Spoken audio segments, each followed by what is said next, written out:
C'est l'heure de parler de livres comme tous les soirs à cette heure-ci. Charlotte, bonsoir. Bonsoir. Avec nous, la créatrice du blog L'Insatiable Charlotte. Votre coup de cœur, Charlotte, c'est La part des nuages, un roman signé Thomas Vino.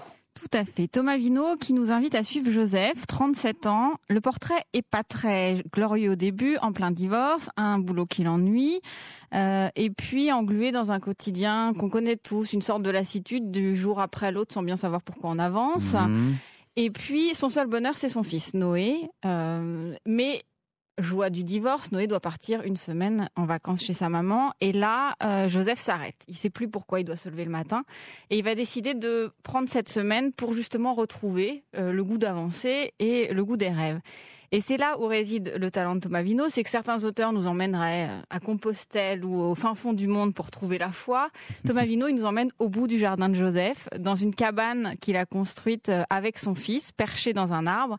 Et là va commencer une semaine un peu d'école buissonnière. Il va se porter pâle au boulot et puis il va décider de tenter de retrouver les joies de l'ordinaire. Et c'est ça le talent de ce livre-là, c'est qu'il décrit tout ce qui est minuscule et à côté duquel on passe, les plaisirs simples. Et du coup, dans cette cabane, il va vivre un retour en enfance. Oui, c'est ça. Voilà, s'émerveillant d'une tortue qui passe, du lever du soleil, mais sans jamais être naïf. C'est justement ça, parce qu'on pourrait dire, voilà, l'histoire un peu facile, c'est jamais le cas. C'est toujours avec justesse, avec beaucoup de pudeur, toujours sur un fil un peu mélancolique.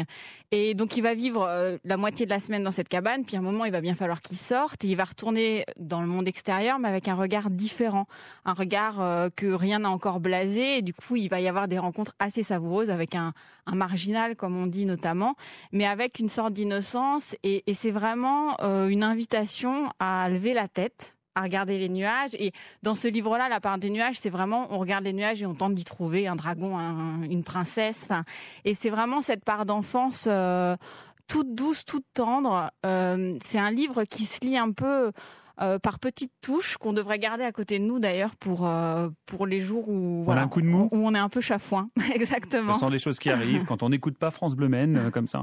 Écoutez-nous, ça fait le même effet que le livre voilà. de Thomas Vino.